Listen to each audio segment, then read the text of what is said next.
Hello, we're checking out the only book series that can make a normal person mentally cry, like their brain will have a seizure by reading all these books at once. Hitchhiker's Guide to the Galaxy. So, these books are made by Douglas Adams, 1970s through 80s, I believe. Um, the series is called Hitchhiker's Guide to the Galaxy. The first book is The Hitchhiker's Guide to the Galaxy. Now, it is about a guy named Arthur Dent who is friends with a guy named Ford Prefect, who is actually an alien from a planet called Betelgeuse 7, if I recall correctly. He was doing an assignment to add to Hitchhiker's Guide to the Galaxy, which is a book for people who travel the galaxy, and stuff. And so he crash lands on Earth and he's stranded there. So he is one of those guys who, hangs out at his college buddies' reunion parties, frat houses, always drinking and stuff. But that's not the point. So Arthur wakes up on a normal day. His house is being about to be demolished for a bypass through his hometown, and then his later that day, his friend Ford Prefect comes to his house, and then they make a deal with the guy in charge of the demolition crew, and he sits on the ground and makes sure that the bulldozers don't come and destroy Arthur's house. Ford takes Arthur down to the pub, and it's like 9-10 o'clock in the morning, and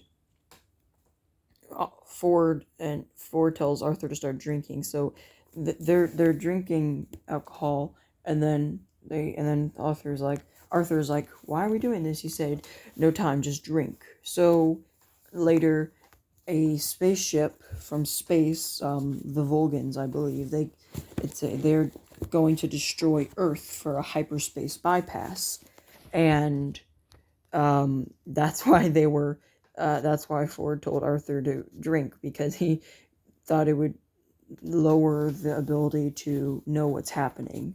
So they're Arthur's planet is destroyed. He's now on a Vulcan constructor ship, and the Vulcans don't know they're there. They're stuck there, and later the Vulcans find them. They shoot them at the airlock after reading them some poetry.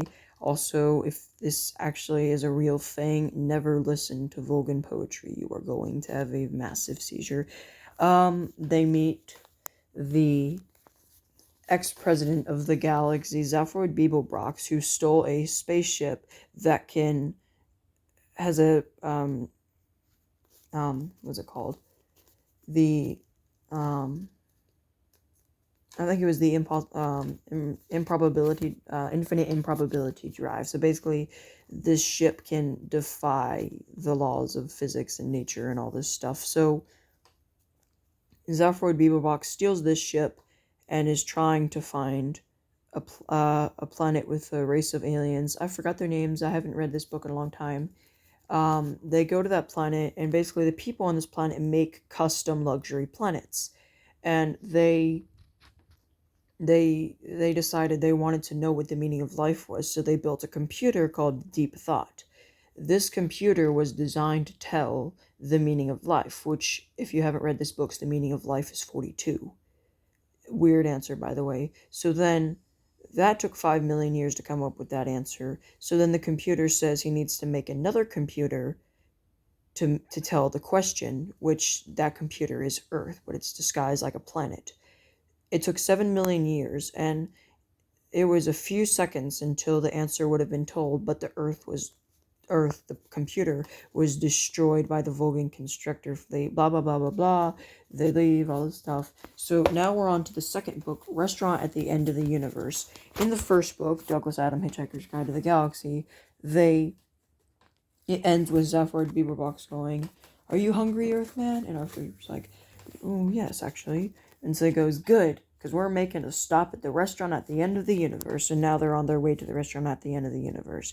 And then it spews off in a tangent about talking about a completely different subject, about talking about a theory about why the Earth was destroyed. The voguing captain was talking to his psychiatrist and all this stuff. I'm not going to go into details about that. This is my older copy. Same book, just different copy. This is the life, the universe, and everything. Basically, yeah, they get sent back in time in the restaurant at the end of the universe, and they're stuck on prehistoric Earth. And Arthur and Ford get into an argument, and they don't talk to each other. They've been on prehistoric Earth for a couple of years.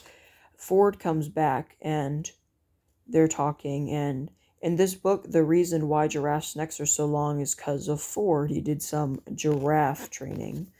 Um, yeah, Ford believes he can. Ford believes he can learn to fly by throwing himself at the ground. Blah blah blah. They find a thing called an eddy, so it's basically a rip in the space-time continuum, spewing off stuff from different times. And they're talking, and a red velvet Chester sofa appears in a field. And they're like, "Why the hell is there a Chesterfield sofa in that field?" And so Ford says it's an eddy, and they start running and chasing it. They finally get onto the sofa, and they're transported back a few minutes before the Earth is destroyed. So, yeah, Ford is telling Arthur they can't go talk to himself and all this stuff. So, yeah. This is so long, and thanks for all the fish. I'm not going to go into details about this. Older copy, that's the only copy I have. This is mostly harmless. Pretty good, actually. That's all I wanted to make a video about. It's kind of boring, but I need a diversity of videos, and I don't have that much stuff to make videos with, or things to make videos about.